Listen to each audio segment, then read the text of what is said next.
Meantime, in other stories, U.S. officials have declared that the war in Afghanistan is over, but it's still not over for thousands of Afghans still trying to leave the country, or the Afghan Americans who are still trying to fight to get their relatives out.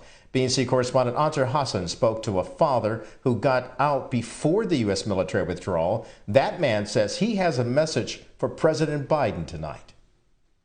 This selfie Qiamuddin Safi took as he escaped Kabul on a U.S. military plane doesn't hide the fact that for him, this is only partial victory. I thought maybe every second I can die. In July, Suffie returned to Afghanistan to visit his aging father and to help with his struggling business when a bomb went off. August 6th, we just got a bomb blast. I was injured. My father's office was completely shut down.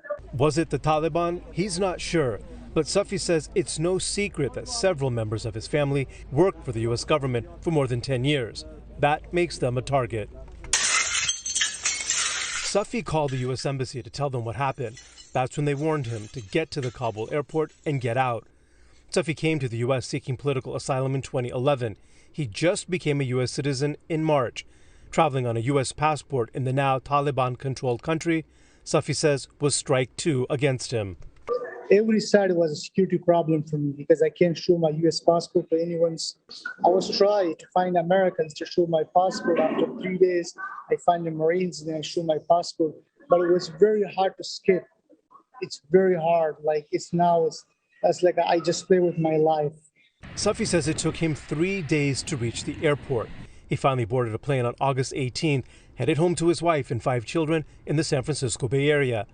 But a week later, his family who didn't make it on that plane were victims of the suicide attack at the airport. More than 180 people dead, more than 200 injured. My brother's injured. He's in hospital. My another cousin's in hospital. I lost one of them. He was a Turk with U.S. Army. So I can find help to the people I live behind.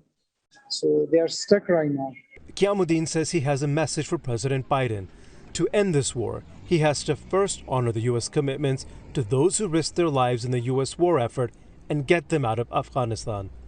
At least hear my voice because my family work for U.S. government. They're stuck right now because they work shoulder by shoulder with our government in the ground. So I need help. Their life is in risk. In Fremont, California, Ansar Hassan for BNC. Ansar, thank you. We should point out that the State Department and the Defense Department says that they will continue to try to conduct operations to get to those Afghans trying to get out of the country, as well as the Americans left behind.